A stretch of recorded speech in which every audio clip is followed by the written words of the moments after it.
What kind of investors should actually look at SIF? And SIF is likely not your first investment. Let me also say that you should be a somewhat savvy investor. And let me also make one more kind of counterpoint. SEBI has kept a 10 lakh limit. If you're stretching yourself just to make that 10 lakh, maybe wait. You don't have to stretch yourself so much on these things. Before SIF came, there was a lot of talk and there were a lot of opinions and people said different things. There was a lot of myth mongering about the SIF category when it was launched, and even I heard on TV shows SIFs are going to give me multi-baggers or PMS is other, all this kind of stuff. And it's all unfound. So these are risk-adjusted return products, and I'm glad the industry is discovering that. Will there be an event where they can also lose money? SEBI has also not given you leverage, has also constrained short positions to 25% of the portfolio. So hopefully the guardrails are in place that a disaster is going to be avoided.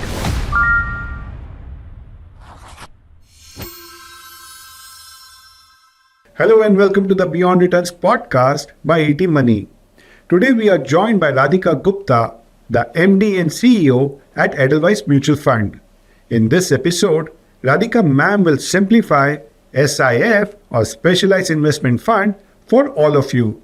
We will try to start with the basics and then we'll cover more of these products in detail. In this episode, you will get answers to all the questions that you may have about SIF, including how these products work, should you invest in them, what are the kind of returns expectation that you should have with them, what should be your portfolio size before you consider them, and taxation. So let's get started. So glad, ma'am, that you could join us. Welcome to the podcast. Thank you for having me. Good to talk to you. So, ma'am, I just wanted to understand, for someone only familiar with mutual funds, how would you explain SIFs in a very simple term? So what gap they are meant to fulfill? Why did SEBI feel the need to introduce this completely new category? And there could have been a possibility where SEBI would have said, let me introduce this specific feature into mutual fund itself in existing scheme. But why did they decide to go for a separate structure altogether? So just a basic primer. SIF, there are lots of myths, and SIF is actually not a different structure from mutual funds. It's a sister of mutual funds. I always say if you're familiar with mutual funds, it's a mutual fund with a little bit of a twist. Now, what is that twist? The twist is that the fund manager has more flexibility to do a few things, which we can talk about. But because those few things are sophisticated, SEBI is also saying you have a 10 lakh minimum so that aware investors are buying this. But otherwise, the rules, pros, cons, etc., taxation, operating structure are very, very similar to a mutual fund. So it's a 10 lakh wala mutual fund in some sense with a little bit more investment flexibility, largely around the use of derivatives. In very simple terms, I would say that's what SIF is. So what you're essentially trying to say, ma'am, is that SIF and mutual funds are almost identical. SIF only have this sophisticated tool which fund managers can use either to enhance returns or to control the risk. Is that correct? Yes. And I think that is a very nice way to also start comparing them, because what you can do is, you don't just buy an SIF because there's an SIF in the market. It's like people ask, what is the right, should I buy a mutual fund? Well, which mutual fund? Does it suit your goals? So here again, in an SIF, you look at the mutual fund counterpart, you see what's happening in SIF and say, versus the mutual fund option, can this SIF, say FlexiCap, give me either better risk or better returns? Before we proceed discussing SIFs in detail, I want you to explain one important concept which will help beginners to understand SIFs better. So a lot of these strategies rely on long-short investing, right? That's the whole core of SIFs. So can you explain to the viewers what does it mean when we say the fund manager is going long, or when we say the fund manager is going short? So what does it really mean in plain language? Yeah, I think that's a very good question, because you'll hear this word long short thrown around a lot. So what does going long mean? Going long means buying something. All the products that we are used to so far are essentially called long only products because the fund manager can only have a positive. What does buying something mean? I have a positive view that this stock will rise. And if it rises 10%, I will also make a 10% benefit. Your normal flexi cap, multi cap mutual funds are long only funds. When you buy stocks in your own account, you are a long only investor, and you can either buy a stock in cash or you can buy it on margin and derivatives using FM. So that's long one. Now, shorting is the opposite of being long. This is the new angle in SIF. In a regular mutual fund, if I have a positive view on a stock, I can at maximum short 50% of the amount. I can hedge it out, but I can't have a negative view on something. So if stock XYZ is going to fall 10%, is there a way I can profit from that? Yes, there is. I can do so by shorting, which is by effectively short selling the stock. This I have to do in futures because you can't do that in the cash market in India. You have to do it using FNO. But essentially the idea is if the stock falls 10%, I want to benefit from something falling. SIF has the flexibility to go long and to go short. So you can benefit from something rising, you can benefit from something falling. That something could be a stock, it could be interest rates, it could be gold. Got it.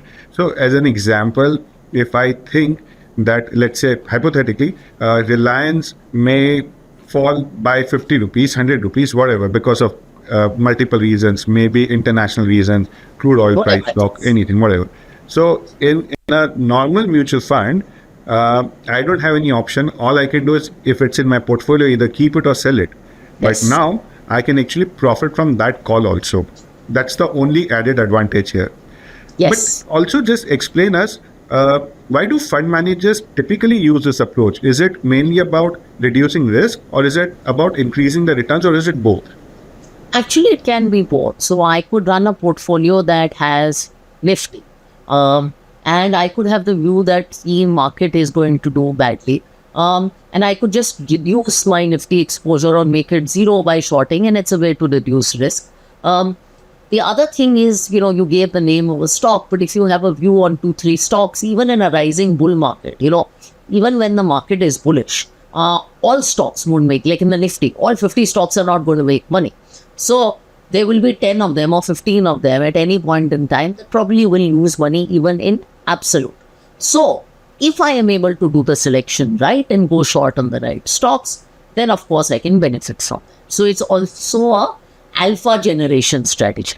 Now, there's one more term that we get to hear when somebody is talking about long short, which is unhedged position and naked position.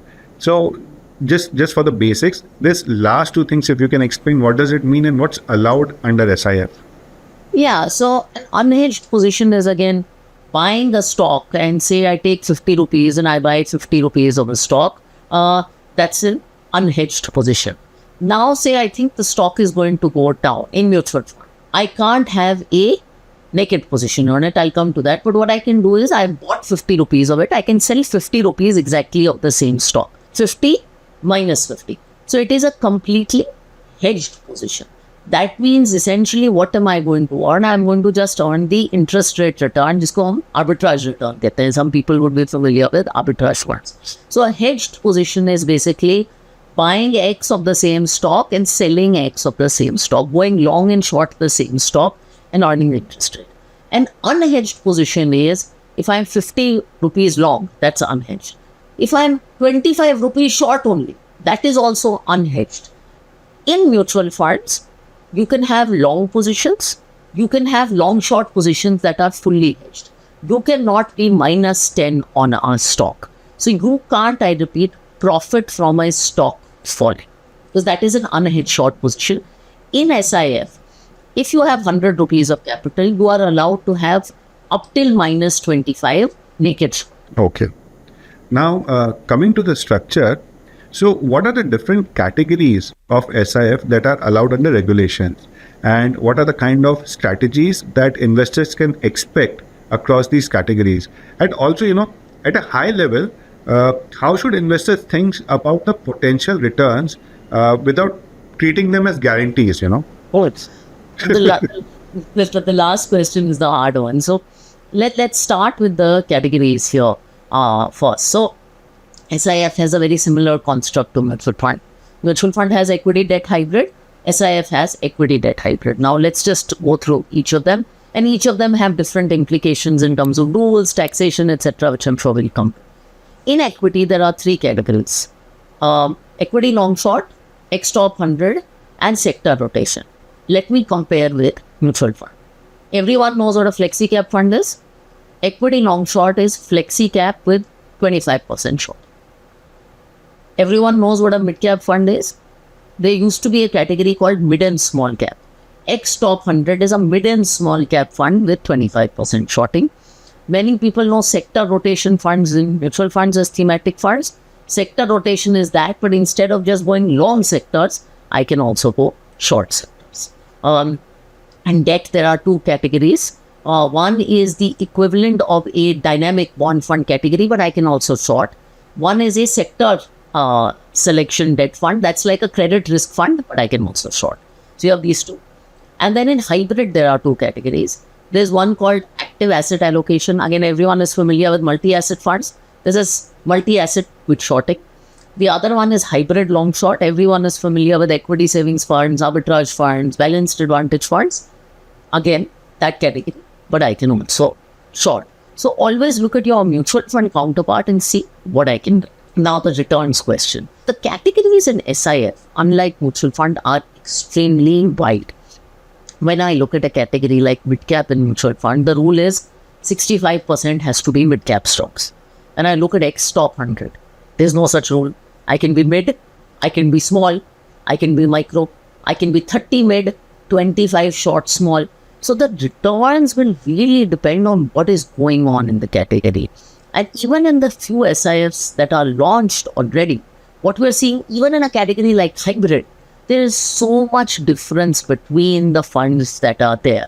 So it's very, I don't want to give you a blanket answer. It's very important to understand what the particular strategy is doing, how much hedged exposure it has, how much unhedged exposure it has, how many stocks it owns, and ask the fund manager for a rolling risk return profile. Hi.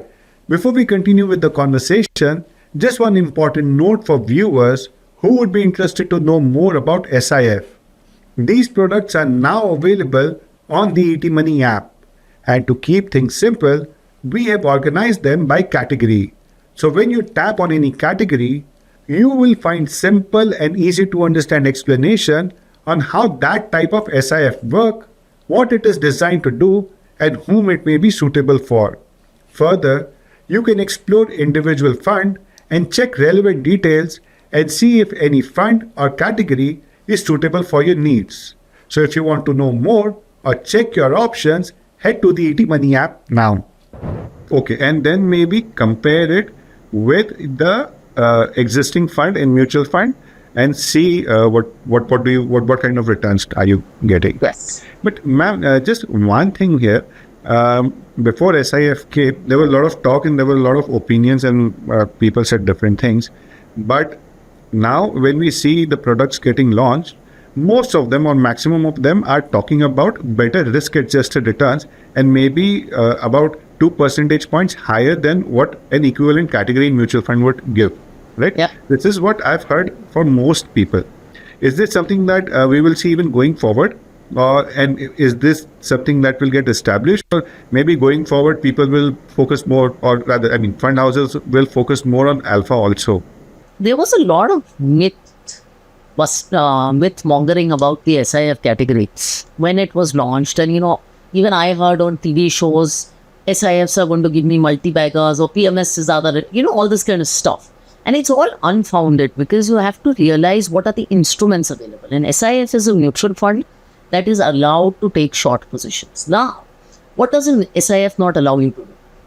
If you have 100 rupees, SIF does not allow you to take positions worth 150 rupees. So leverage is not allowed in an SIF. What are derivatives primarily going to be used for? To manage risk. So these are risk-adjusted return products, and I'm glad the industry is discovering that. Now, whether it's lower risk or better return, that you can debate, but I'll give you an example of the first fund that we launched in the hybrid category. Clearly, the comparable fund is arbitrage fund. The idea is that can you generate more returns versus an arbitrage fund without too much more risk? Or can I generate the same returns as an equity savings fund with 1/3 the risk? So it's sitting in the middle of these two categories on risk adjusted return. And yes, that is what I think SIS will be. Very few SIFs, unless you are holding a 10 stock portfolio, will be truly very, very high alpha categories because the tools are not such. So there's one question I get all the time from my friends and some colleagues also. If you look at derivatives have got a very negative reputation, right? Because of all this report that comes out, talks about how much money people are losing in derivative trade. The question that I get to hear is if SIFs are using FNO, will there be an event where they can also lose money, where they can lose my capital? So wipeout of capital in SIF is a hard thing to do. I'm not saying it can't happen because I think the constraints are sensible. But there is a lot of mything again around derivatives being an instrument of mass destruction. Derivatives are a financial tool. And like all financial tools, when used right, they can be a tool. And when used wrong, especially with large amounts of leverage, they can be a problem. Now, the good thing is SIFs should be run by managers who know how to run derivatives. For instance, the industry has a category called arbitrage funds. It's a 3 lakh crore category. It uses underlying derivatives. It has a category called balanced advantage funds. No mass destruction has happened because derivatives have been used sensibly. I expect the same to happen in the SIF category. SEBI has also not given you leverage, has also constrained short positions to 25% of the portfolio. So hopefully the guardrails are in place that a disaster is going to be averted. So now, if I look at beyond derivatives, which you already clarified, what are some of the key risks that investors should keep in mind? Is it exactly same as what a similar fund would be in the mutual fund, in the regular category, or are there some other risks that investors should be aware of? So I think, look, the risk comes from the instrument. So where does risk come from? If you're holding equity, there is equity risk. If you're holding a 50 stock versus a 10 stock portfolio, we all understand that the 10 stock one. If you're holding a large cap versus a small cap, we understand that risk. We've already talked about the risk on derivatives, and I think the sizing of positions is very important. SIF has more flexibility on the fixed income side in terms of more AA exposure, so that is something investors can think about. It has more ability to hold rate inverted instruments like that. They're very good instruments, but they come with liquidity risk. So the risk is embedded in the instrument that you are actually holding. Remember, not all SIFs promise daily liquidity. Some of them are twice a week liquidity, some of them are once a month liquidity. So these are just some of the nuances that you have to think.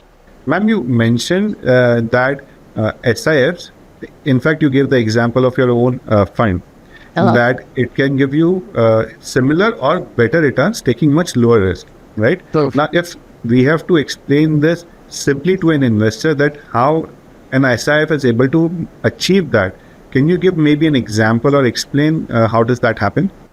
So I'll give you an example from our own fund. We know arbitrage funds, they are fully hedged. We know equity savings funds, they're good funds, but they have 30-40% equity exposure. So what can I construct in an SIF? I can build a portfolio that is 60-70% fixed income plus arbitrage. Then I can do maybe 10% things like special situations, very short-term trades, IPOs, etc. I can do 10-20% very low-risk derivative strategies. I can do larger amounts of a strategy called covered call, where I'm buying a stock and then having a call option with it. So I can combine fixed income and arbitrage, which gives the core cake of the portfolio. And all of this is icing on top. A lot of these strategies I could not run in an MF portfolio. So for instance, if I wanted to long HDFC Bank and short ICICI Bank because I see a short-term opportunity, I couldn't do this in an MF. I can do this in an SIF. Got it. Now, ma'am, when I look at mutual funds, there are some funds that tend to do really well when markets are going up, and when markets fall, they fall even more. Then there are other set of funds, right? They may not do as well when markets are going up, but when market fall, they tend to protect the downside. So when it comes to SIF, are we going to see the funds in a similar nature, or will they have a different risk profile altogether? So SIFs will have different ones, but I think the 2-3 stats that people should look at. One is volatility of the SIF. Second is beta. Beta is a very good measure of if the market falls 1%, how much is the SIF going to fall? Like in the first Altiva hybrid long short fund, we are looking at a beta of 0.1. That means if the market 8% gira, hopefully you should fall 10 basis points. Mota. I think these are two things. The other thing that people should look at is the rolling returns of the fund. What is the best month? What is the worst month? Over a 2-year period, if that's the time horizon of the SIF, what is the worst outcome it's delivered? Like COVID or 2008, if someone has the data, what is the best outcome it has delivered? And this will kind of give you a sense of how the fund moves with markets. Because again, we are sitting in January and there has been a couple of days or week of market fall. And I've seen very different reactions from very different SIFs. In principle, yes, downside protection should be better. So the data or the rolling returns or the volatility that we're talking about, these are all back tested, is that correct? Yeah. Okay. They are back tested, but as the SIFs launch, you will start to see live track record. Like a few of us have launched in October. So you have October, November, December, you have January, and thankfully you have some volatile months. So you can start to at least get a sense. And always check when market has very volatile days. If you have 10-15 days, just see the movement of SIFs. It will start to give you a sense on the live data, because live is always better than back tested in my view. Very true, very true. Now, let's say an investor starts investing in an SIF basis of what has been communicated, right? What are some of the signs that an SIF is not performing as per the suggested strategy, so that an investor can sit back and take a call on what he or she should do? That I think is a very good question. So one is being very clear when you are investing. I don't think investors do as much homework before investing. They think, "Acha, iska fund aa raha hai, let's do this." They don't ask, what should I expect in terms of returns? What should I expect in terms of drawdown? Always ask the question, what can go wrong and how much can it go wrong? And write the answers to these questions down. Now, in any investment strategy, there will be times when you have negative returns. There will be times when things go wrong. But if it's in line with what you were told, then it's okay. But if it's out of line, and ask the manager the time period. Is this something I should evaluate over a year, 2 years, 5 years? And then I think you can start to take those calls. So for instance, if you've invested in an arbitrage plus SIF, like our Altiva, and markets have fallen 5% in a month, and that has fallen 5%, I would say that is very beyond behavior. Like, again, go back to your MF counterpart, right? Because you understand MFs. In an equity savings fund or in an arbitrage fund, if markets fall 5%, the fund doesn't fall 5%. That's a big khatka, that something is wrong. But if it's fallen 25 bips, then that I think is reasonable. So always benchmark to those counterparts. I love the usage of words that actually puts the point across in people's head. Now, ma'am, let's talk about suitability now. So what we know that SEBI has kept the limit as 10 lakh. So it's meant for certain kind of investors who can afford that kind of money to be invested.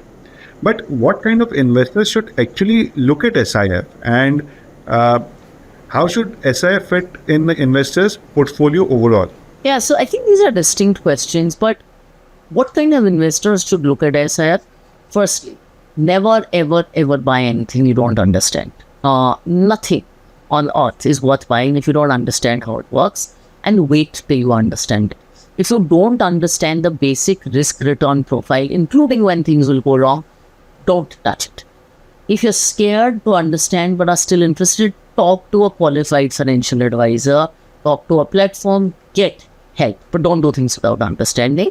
An SIF is likely not your first investment. Let me also say that you should be a somewhat savvy investor. And let me also make one more kind of counterpoint.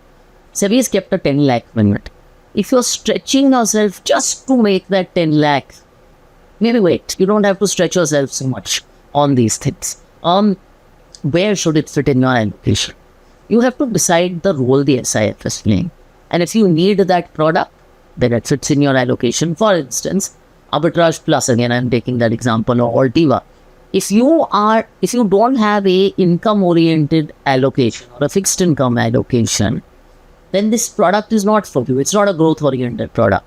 If you're looking for something that is, if you don't have that as a part of your asset allocation and you want 100% equity or 100% is taking, this is not for you. And it doesn't matter if it says SIF. If someone is running an aggressive sector rotation SIF, and you are a very conservative investor, it is not for you. So it's a similar way you manage risk return profile.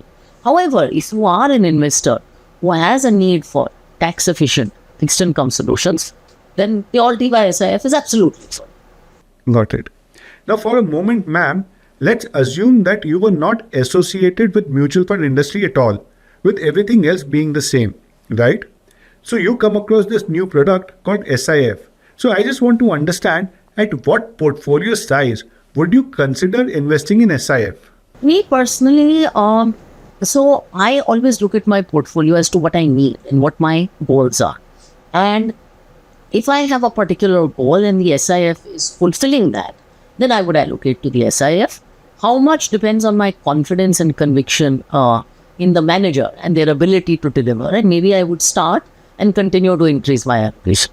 So it won't be a function of your portfolio size. It won't be like 20% or 10% of the portfolio. It's a function of my goal. If the SIF is fulfilling the goal, it will become a very large allocation. So if I have a 20% allocation to fixed income, and so far I'm doing it through arbitrage funds, maybe I would say let me give 5% to this SIF. And if I feel the SIF is doing a good job, then that could be 10%, it could be 15%. Right, so you at least start somewhere, even if it is small, right? And then gradually increase your allocation as you gain confidence. Now, there's one more question that a lot of investors may have. Are SIF going to replace the mutual fund in my portfolio, or are they going to act as a complementing product?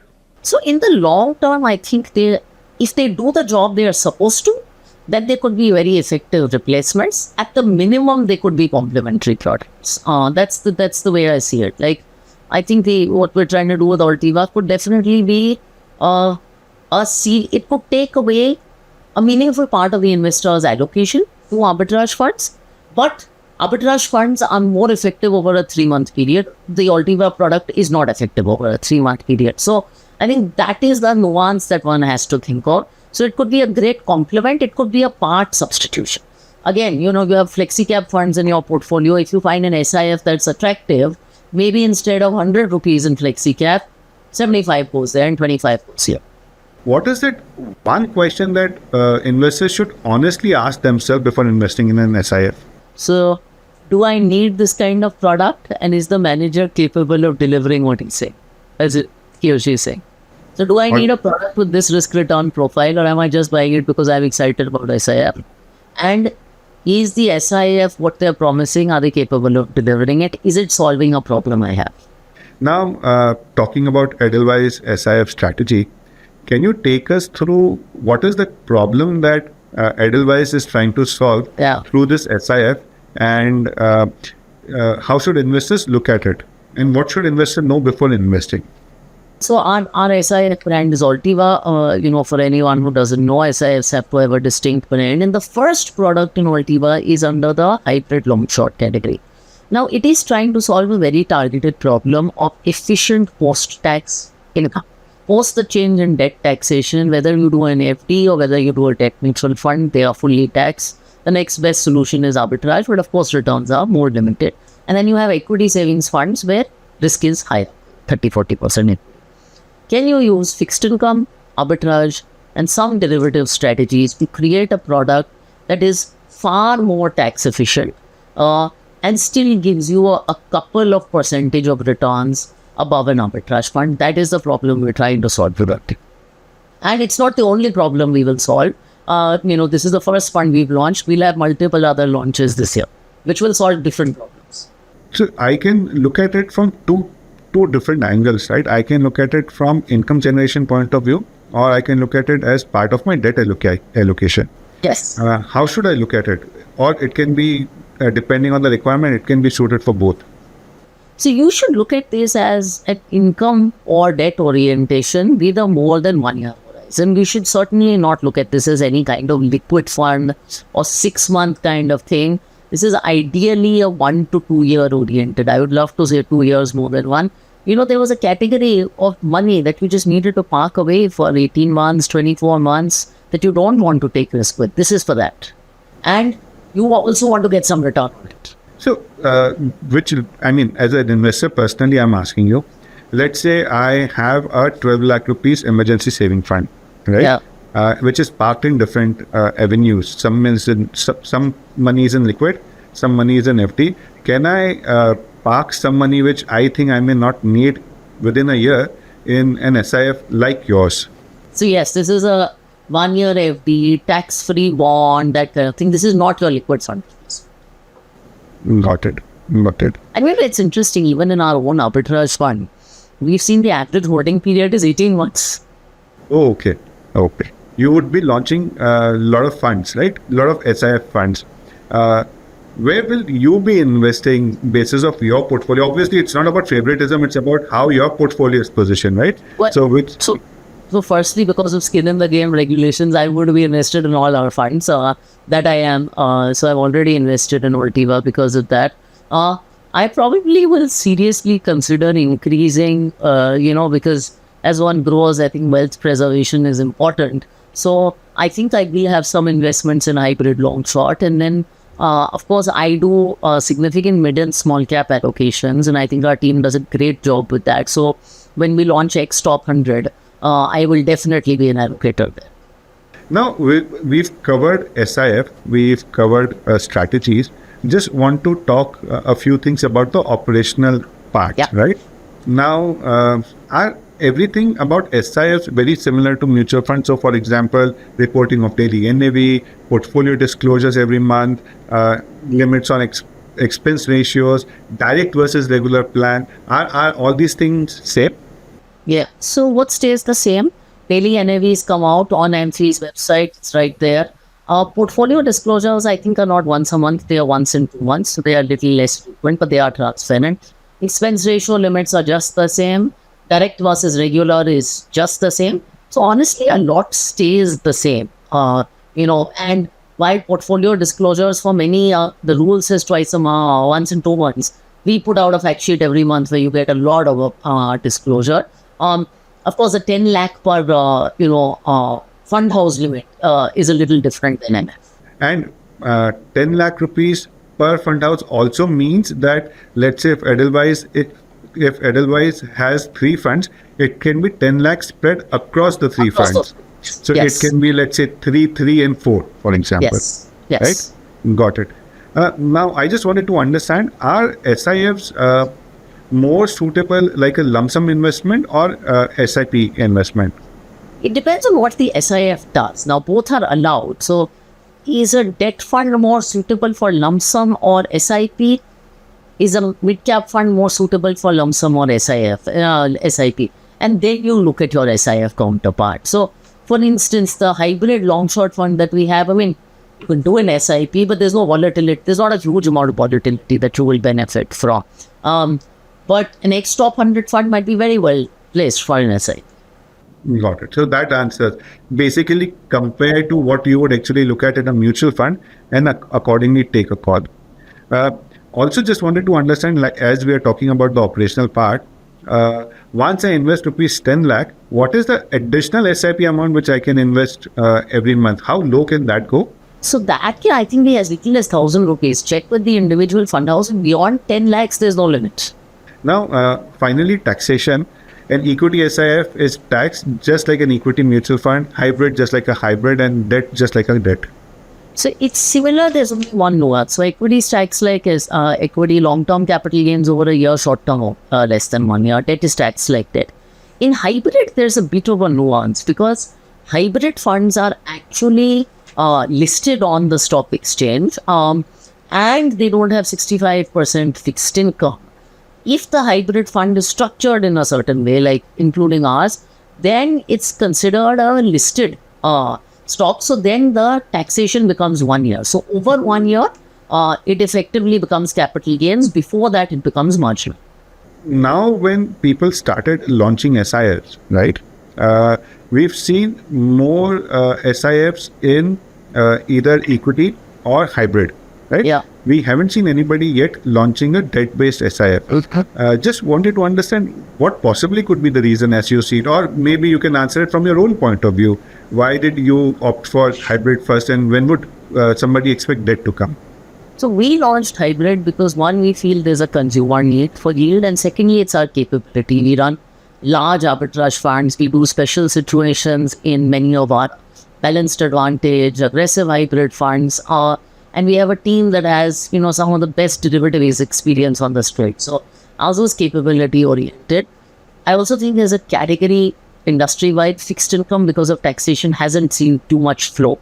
So people have been a little resistant to do something there, but never say never. I think that covers most of our questions. Thank you so much for joining us and sharing and making people aware about the SIF. Thank you. Thank you, Dinesh. Thanks, ma'am. Have a good day. Mutual fund investments are subject to market risks. Read all scheme-related documents carefully.